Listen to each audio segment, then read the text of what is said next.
점심시간 회사 구내 식당입니다. 맞은편에 앉은 동료가 웃으면서 말해요. 아, 그거? 나 진짜 몰랐어. 갑자기 그렇게 된 거야. 고개를 끄덕이면서 듣고 있는데 뭔가 걸립니다. 말은 맞는 것 같아요. 앞뒤가 다 맞거든요. 근데 숟가락을 내려놓으면서 드는 생각이 있어요. 이 사람 지금 나한테 연기하고 있나? 그런데 증거가 없습니다. 논리적으로 따지면 틀린 말을 한 게 아니에요. 그냥 느낌이에요. 밥맛이 좀 없어지는 그런 느낌. 그래서 넘깁니다. 내가 예민한가 보다. 퇴근길 지하철에서 그 대화가 다시 떠올라요. 아까 그 사람 왜 저렇게 말했지? 표정이 왜 좀 이상했지? 집에 와서 씻으면서도 머릿속에서 그 장면이 계속 돌아가요. 이불 덮고 누웠는데 새벽 2시에 눈이 떠집니다. 같은 장면이 또 재생돼요. 한 번이라도 안 겪어본 사람 없을 겁니다. 그런데 여기서 진짜 문제가 뭔지 아세요? 여러분이 예민한 게 아니에요. 여러분의 뇌가 이미 이상 신호를 잡았는데 그걸 해석할 도구가 없었던 겁니다. 오늘 그 도구를 전부 드리겠습니다. 거짓말하는 사람이 자기도 모르게 흘리는 7가지 흔적, 그리고 그걸 실전에서 잡아내는 구체적인 방법까지 전부 알려드릴게요. 여러분 뇌 안에는 거짓말 탐지기가 하나 있습니다. 태어날 때부터 장착돼 있어요. 문제는 이 탐지기에 사용 설명서가 없다는 겁니다. 그래서 탐지기가 삐하고 울려도 여러분은 그게 뭔지 모릅니다. 그냥 찝찝하다, 뭔가 이상하다, 이 정도로만 느끼는 거예요. 오늘 제가 이 탐지기의 사용 설명서를 드리겠습니다. 이걸 알고 나면 어디서 신호가 울리는지, 어떤 신호가 진짜 위험 신호인지 구분할 수 있게 됩니다. 먼저 이 탐지기가 왜 있는지부터 알아야 해요. 수만 년 전을 생각해 보세요. 원시 시대에 부족 생활을 하고 있습니다. 옆에 있는 사람이 저쪽에 먹을 게 있어 같이 가자 하고 말합니다. 근데 그 사람이 거짓말하는 거예요. 실제로는 먹을 게 없고 여러분을 함정에 빠뜨리려는 겁니다. 이때 거짓말을 못 알아채면 어떻게 되나요? 죽습니다. 진짜로요. 그래서 인간의 뇌는 생존을 위해 상대방의 미세한 이상 신호를 감지하는 시스템을 발달시켰어요. 이게 여러분 뇌 안의 거짓말 탐지기입니다. 그런데 여기서 대부분의 사람들이 놓치는 지점이 있어요. 이 탐지기는 정확합니다. 문제는 우리가 탐지기가 울려도 무시한다는 거예요. 왜 무시하냐고요? 2003년에 심리학자 벨라트 파울로가 역대 최대 규모의 거짓말 연구를 발표했습니다. 158가지 거짓말 단서를 1338건의 실험 데이터로 분석한 건데 여기서 밝혀진 충격적인 사실이 하나 있어요. 인간은 거짓말을 탐지하는 능력 자체는 나쁘지 않습니다. 문제는 탐지한 신호를 무시하는 경향이 있다는 거예요. 왜냐면 우리 뇌에는 이 사람을 믿고 싶다는 욕구가 있거든요. 신뢰하는 게 에너지가 덜 들어요. 의심하려면 뇌가 훨씬 더 많이 일해야 합니다. 그래서 뇌는 게으른 선택을 합니다. 탐지기가 울려도 에이 설마 하고 꺼버리는 거예요. 여러분 한번 떠올려 보세요. 친한 친구가 약속을 펑크냈습니다. 미안, 갑자기 일이 생겨서. 여러분 뇌 안에서 뭔가 삐하고 울렸어요. 근데 바로 눌러버렸죠. 에이, 걔가 설마 거짓말하겠어. 친구잖아. 한 달 뒤에 알게 됩니다. 그날 다른 사람이랑 놀고 있었다는 걸. 그때 느끼는 감정 아시죠? 아, 나 그때 이상하다고 느꼈었는데. 그게 탐지기가 울렸던 순간이에요. 여러분이 무시했을 뿐입니다. 이건 여러분 잘못이 아니에요. 뇌 설계가 원래 그렇습니다. 오늘부터 할 일은 간단해요. 탐지기를 다시 켜는 겁니다. 자, 탐지기가 가장 먼저 잡아내는 신호가 뭔지 아세요? 단어입니다. 거짓말하는 사람의 말에서 나가 사라져요. 2003년에 텍사스 대학교 심리학과 제임스 페네베이커 교수팀이 사람들에게 진실과 거짓말을 섞어서 말하게 한 다음 그 언어 패턴을 컴퓨터로 전수 분석했습니다. 결과가 뭐였냐면요. 거짓말을 할 때 나, 내가, 나는 같은 1인칭 단어 사용이 확 줄었어요. 이게 무슨 뜻이냐면요. 뇌가 자기가 경험하지 않은 일을 말하고 있다는 걸 알고 있는 겁니다. 그래서 무의식적으로 자기 자신을 그 이야기에서 빼버려요. 탐지기의 단어 센서가 잡아내는 첫 번째 이상 신호입니다. 실제 상황에 대입해 볼게요. 회사에서 프로젝트가 터졌습니다. 팀장이 물어요. 이거 누가 담당이었어? 그 옆에 앉은 동료가 말합니다. 진짜 자기가 한 게 맞는 사람은 이렇게 말해요. 제가 했습니다. 제가 이 부분 체크를 놓쳤어요. 주어가 선명하죠. 근데 거짓말하는 사람은 이렇게 말합니다. 그 부분은 확인이 됐었고 진행 과정에서 문제가 생긴 것 같습니다. 들리시죠? 제가가 없어요. 확인이 됐었고 문제가 생긴 것 같습니다. 누가 확인했는지, 누가 문제를 만들었는지 주어가 전부 증발했어요. 마치 뉴스 앵커가 남의 일 보도하듯이 말하는 겁니다. 카톡에서도 똑같이 나타나요. 연인한테 어제 왜 전화 안 받았어? 하고 물었을 때 진짜 바빴던 사람은 나 어제 회의 중이었어. 미안, 내가 끝나고 바로 전화했어야 했는데. 이렇게 나가 자연스럽게 들어갑니다. 근데 거짓말하는 사람은 어제 갑자기 일이 생겨서 전화를 못 받은 거야. 상황이 그랬어. 이렇게 와요. 나가 없어요. 일이 생겨서 상황이 그랬어. 주어를 슬쩍 상황으로 돌려버린 거예요. 다음번에 카톡으로 해명을 들을 때 한번 세어보세요. 나가 몇 번 나오는지. 근데 여기서 끝이 아닙니다. 탐지기에는 센서가 여러 개 달려 있어요. 단어 센서 다음으로 작동하는 게 표정 센서입니다. 거짓말하는 사람의 미소는 입에서 딱 멈춰요. 캘리포니아 대학교 샌프란시스코 의대의 폴 에크만 교수가 40년 동안 인간 표정을 연구한 사람인데 이 사람이 발견한 게 있어요. 진짜 미소를 지을 때는 입꼬리가 올라가면서 눈 바깥쪽 근육이 같이 수축합니다. 눈가에 잔주름이 잡히면서 눈이 살짝 찌그러지는 거예요. 심리학에서는 이걸 뒤샘 미소라고 부릅니다. 핵심이 뭐냐면요. 이 눈 주변 근육은 우리가 의식적으로 조절하기가 거의 불가능해요. 입은 마음먹으면 웃을 수 있습니다. 하지만 눈까지 함께 웃게 만드는 건 진짜 감정이 올라와야만 가능해요. 여러분 회식 자리 떠올려 보세요. 한 잔씩 돌리면서 분위기 좋을 때 옆에 앉은 사람이 아, 나 진짜 요즘 행복해 하면서 웃습니다. 근데 그 웃음이 뭔가 이상해요. 입은 웃고 있는데 눈이 평소 그대로예요. 눈가에 주름이 안 잡혀요. 그 순간 여러분 안에서 뭔가 삐하고 울렸을 겁니다. 저 사람 진짜 괜찮은 건가? 그게 표정 센서가 작동한 겁니다. 입이 보내는 신호와 눈이 보내는 신호가 불일치할 때 탐지기가 울리는 거예요. 더 흔한 사례 하나 더요. 명절에 친척 모임 갔을 때 오랜만에 만난 친척이 아이고 우리 조카 많이 컸네. 잘 되고 있다며?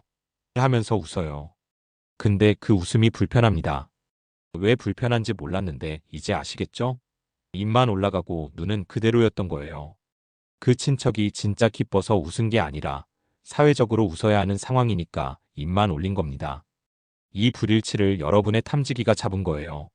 자, 여기서부터가 진짜 핵심입니다. 지금까지는 얼굴과 단어, 그러니까 상체 위쪽 이야기였어요. 근데 여러분한테 하나 물어볼게요. 거짓말하는 사람이 가장 신경 쓰는 부위가 어디일까요? 얼굴이에요. 눈을 피하면 안 돼. 표정을 자연스럽게 해야 해. 이런 건 누구나 알거든요. 그러면 역으로 생각해 보세요. 가장 신경 안 쓰는 부위는 어디일까요? 발입니다. FBI에서 25년간 비언어 행동 분석관으로 일한 조 나바로라는 사람이 있어요. 이 사람이 저서에서 이렇게 말합니다. 인간의 몸에서 가장 정직한 부위는 얼굴이 아니라 발이다. 이유가 있어요. 뇌에서 생존 반응을 담당하는 부분을 변형계라고 하는데 쉽게 말하면 위험을 감지했을 때 제일 먼저 튀어 하고 명령하는 곳이에요. 이 명령은 의식을 거치지 않고 바로 다리와 발로 갑니다. 나바로가 실제 FBI 신문 현장에서 확인한 건데요. 용의자들이 눈도 잘 마주치고 목소리도 안정적이었대요. 완벽하게 관리하고 있었죠. 근데 발은 달랐어요. 발끝이 슬그머니 출구 쪽을 향하거나 다리를 꼬았다 풀었다를 반복하거나 발을 의자 밑으로 쑥 숨기는 동작이 나타난 거예요. 이거 우리 일상에서도 똑같이 벌어집니다. 커플끼리 카페에 앉아 있는데 한쪽이 뭔가 숨기고 있어요. 위에서 보면 둘 다 마주보고 앉아서 대화하고 있습니다. 표정도 괜찮아 보여요. 근데 테이블 밑을 보세요. 숨기는 쪽 발이 상대를 향하고 있지 않아요. 출구 쪽이나 옆을 가리키고 있습니다. 혹은 다리를 계속 떠는 거예요. 뇌가 이 자리에서 벗어나고 싶다는 신호를 발로 보내고 있는 겁니다. 직장에서도 마찬가지예요. 팀장이 이 실수 내가 한 거 맞아? 하고 물었을 때 해당 직원이 아닙니다. 제가 한 거 아닙니다 하면서 눈은 똑바로 쳐다보고 있어요. 근데 의자 밑에서 발이 문 쪽을 가리키고 있다면? 탐지기 세 번째 센서가 울려야 합니다. 그런데 여기서 많은 사람들이 간과하는 신호가 하나 더 있어요. 이야기의 디테일입니다. 거짓말하는 사람의 이야기에는 디테일의 균형이 깨져요. 두 가지 극단 중 하나로 갑니다. 하나는 비정상적으로 디테일이 많은 경우예요. 어제 6시 32분에 나왔고 편의점에서 아메리카노 샀는데 4,500원이었고 거기서 나와서 오른쪽으로 꺾어서 이런 식이에요. 왜 이러냐면 디테일을 많이 넣으면 믿을 거라고 생각하는 겁니다. 근데 진짜 경험한 사람의 기억은 이렇지 않아요. 핵심만 선명하고 주변부는 흐릿합니다. 모든 디테일이 균일하게 또렷한 기억, 그건 기억이 아니라 시나리오예요. 이거 연애할 때 가장 많이 나타납니다. 상대방한테 어제 누구 만났어? 하고 물었을 때요. 진짜 별거 없었던 사람은 친구 만나서 밥 먹었어. 어디였더라? 강남 어딘가 파스타 먹었나? 이런 식이에요. 기억이 좀 흐릿하죠. 그게 정상입니다. 근데 뭔가 숨기고 있는 사람은 달라요. 어제 6시에 홍대 5호 카페에서 대학 동기 만났어. 걔가 늦어서 나 혼자 아메리카노 시키고 기다렸거든. 7시쯤 와서 같이 파스타 먹었는데 걔가 무슨 연봉 이야기 하더라. 뭔가 대본을 읽는 것처럼 술술 나와요. 디테일이 너무 균일하게 선명한 거예요. 반대로 그냥 나갔다 왔어. 별거 없었어 하면서 디테일을 아예 안 주는 경우도 있어요. 이것도 신호입니다. 말을 늘릴수록 꼬일 확률이 올라가니까 아예 입을 닫는 전략이거든요. 핵심은 같은 이야기 안에서 어떤 부분은 4K 화질인데 어떤 부분은 모자이크 처리돼 있다면 그 자체가 경고 신호라는 겁니다. 여기서 한 단계 더 들어갈게요. 지금까지는 거짓말하는 사람이 무의식적으로 흘리는 신호 이야기였어요. 근데 진짜 무서운 건 따로 있습니다. 거짓말하는 사람이 의식적으로 쓰는 전략이에요. 첫 번째 전략. 자기 말에 보험을 겁니다. 솔직히 말해서 진짜로 맹세코 내가 거짓말하면 뭐 어쩌겠어 이런 표현들이요. 이게 왜 위험 신호냐면요. 진짜 솔직한 사람은 솔직히라는 라벨이 필요 없어요. 사실을 말하고 있으니까요. 여러분 직장 상사 중에 이런 사람 있지 않나요? 회의 때마다 내가 솔직하게 말하는 건데 하고 시작하는 사람. 그 뒤에 나오는 말이 진짜 솔직한 경우가 얼마나 됐나요? 대부분 책임 회피거나 남 탓이었을 겁니다. 아니면 단톡방에서 나 진짜야 맹세코 이러면서 해명하는 사람. 진짜 결백한 사람이 맹세를 걸 이유가 없어요. 결백하면 사실을 말하면 끝이거든요. 맹세를 거는 건 사실만으로는 부족하다는 걸 본인이 알고 있기 때문입니다. 탐지기 5번째 센서는 이걸 잡아냅니다. 두 번째 전략은 더 교묘해요. 질문을 질문으로 되받는 겁니다. 어제 어디 있었어? 하면 왜? 내가 어디 있으면 안 돼? 하고 나오고 그 돈 어디 쓴 거야? 하면 내가 그걸 왜 너한테 말해야 하는데? 이렇게 나오는 거예요. 이거 한국 사회에서 정말 자주 벌어져요. 부모님한테 너 시험 어떻게 됐어? 하고 물으면 시험 망친 애가 뭐라고 하냐면 엄마는 왜 맨날 성적만 물어봐? 이렇게 나와요. 직장에서도 마찬가지입니다. 이 보고서 기한 안에 할 수 있어?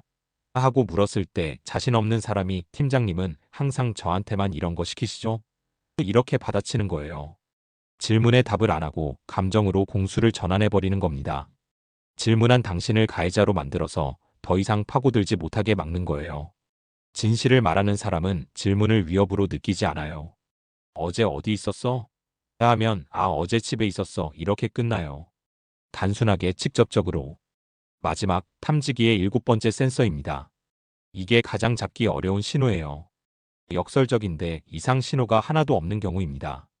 이야기가 너무 매끄러운 거예요. 포츠머스 대학교의 알더트 브라이 교수가 이걸 실험으로 증명했습니다. 진실을 말하는 사람과 거짓말하는 사람에게 같은 사건을 끝에서부터 처음으로 역순으로 다시 말하게 한 거예요. 결과가 확연했어요. 진실을 말하는 사람은 순서가 바뀌어도 자연스럽게 따라갔습니다. 중간에 잠깐 그 전에 이것도 있었는데 하면서 새로운 디테일이 추가되기도 하고 순서를 고치기도 했어요. 근데 거짓말하는 사람은 역순에서 완전히 무너졌습니다. 왜냐면 그들이 가진 건 기억이 아니라 대본이거든요. 이거 취업 면접 생각하면 바로 이해가 돼요. 자기소개를 외워서 온 사람 있잖아요. 저는 5호 대학교를 졸업하고 5호에서 인턴을 하며 5호 역량을 키웠습니다. 막힘없이 술술 나와요. 면접관이 그 인턴 경험에서 가장 어려웠던 순간은요? 하고 다른 각도로 물어보면 갑자기 버벅거립니다. 대본에 없는 질문이 들어왔거든요. 반면에 진짜 경험한 사람은 어려웠던 거요? 그게 한 번은 데이터를 날린 적이 있는데 그게 몇 월이었지 아무튼 그때 팀장님한테 엄청 혼났어요. 이렇게 순서도 뒤섞이고 감정도 끼어들고 기억이 지저분하게 나와요. 그 지저분함이 진짜 기억의 질감입니다. 너무 매끄럽고 한 번도 안 막히고 감정 기복 없이 술술 나온다면 그건 기억을 말하는 게 아니라 재생 버튼을 누른 겁니다. 자, 여기까지 탐지기의 7개 센서를 전부 보여드렸습니다. 근데 솔직히 말씀드릴게요. 이거 아는 것만으로는 안 됩니다. 내일 당장 누군가랑 대화하면서 7개를 동시에 볼 수 있을까요? 불가능합니다. 그래서 실전에서 쓰려면 단계를 밟아야 해요. 여기서부터가 여러분의 하루가 바뀌는 구간입니다. 첫 번째 단계는 상대의 평소 모드를 저장하는 겁니다. 사람마다 고유한 패턴이 있어요. 원래 나를 잘 안 쓰는 사람도 있고, 원래 디테일이 적은 사람도 있거든요. 단일 신호만 보면 오판합니다. 탐지기가 제대로 작동하려면 비교 대상이 있어야 해요. 이걸 수사관들은 베이스라인이라고 부릅니다. 쉽게 말하면 그 사람의 기본 설정값이에요. 제일 쉬운 방법 알려드릴게요. 가벼운 잡담을 먼저 하는 겁니다. 점심 뭐 먹었어? 주말에 뭐 했어? 이런 답을 알고 있는 질문, 거짓말할 이유가 없는 질문을 먼저 던져서 그 사람이 편안할 때 어떻게 말하는지를 저장해 놓는 거예요. 눈을 어디에 두는지, 손을 어떻게 놓는지, 말 속도는 어떤지. 이게 기본 설정 값이에요. 이걸 먼저 저장해 놔야 나중에 중요한 질문을 했을 때, 평소랑 다른데? 하고 잡아낼 수 있습니다. 평소 모드를 저장했으면 두 번째 단계로 넘어갑니다. 센서를 하나씩 켜는 연습이에요. 처음부터 7개를 다 켜려고 하지 마세요. 오늘은 회사에서 대화하면서 상대의 발만 봅니다. 내일은 친구랑 카톡하면서 나가 몇 번 나오는지만 셉니다. 모레는 가족이랑 밥 먹으면서 미소가 눈까지 가는지만 확인합니다. 이렇게 하나씩 센서를 추가하다 보면 어느 순간 여러 센서가 동시에 작동하기 시작해요. 처음 운전할 때 핸들 잡고 거울 보고 깜빡이 넣는 걸 동시에 못했는데 지금은 생각 안 해도 하는 것처럼요. 뇌가 자동화시킵니다. 근데 그 자동화가 되려면 하나씩 따로 연습하는 시간이 반드시 필요해요. 그리고 마지막 단계. 이게 가장 중요합니다. 드파울로 교수의 메타 연구에서 가장 강조한 게 이거예요. 단 하나의 신호는 증거가 아닙니다.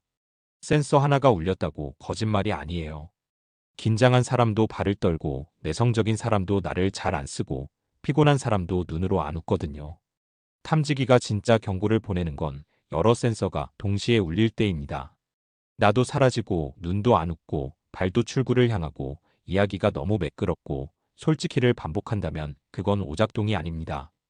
그건 진짜 경고예요. 정리하면 이렇습니다. 먼저 상대의 평소 모드를 저장하고 그 다음 센서를 하나씩 켜는 연습을 하고 마지막으로 여러 센서가 동시에 울릴 때만 판단한다. 이 세 단계를 밟으면 느낌에 의존하던 판단이 근거 있는 관찰로 바뀝니다. 처음에 구내식당 이야기했죠? 맞은편에 앉은 동료의 말이 찝찝했던 그 순간. 이제 여러분은 그 찝찝함의 정체를 압니다. 그건 예민한 게 아니었어요. 여러분 뇌 안의 탐지기가 이미 이상 신호를 잡고 있었던 겁니다. 다만 그게 어떤 센서인지 몰랐을 뿐이에요. 내일 누군가와 대화할 때 딱 하나만 해보세요. 센서 하나만 켜보는 겁니다. 점심시간에 동료랑 밥 먹으면서 혹은 퇴근 후에 친구랑 카톡하면서 오늘 알려드린 7개 중에 가장 기억에 남는 거 하나만 의식해보세요. 그것만으로도 대화가 완전히 달라집니다. 들리기 시작하면 다시는 안 속습니다. 여러분이 겪었던 뭔가 이상했던 대화 댓글로 알려주세요. 오늘 알려드린 7가지 센서 중에서 몇 번이 울렸던 건지 같이 분석해 봅시다.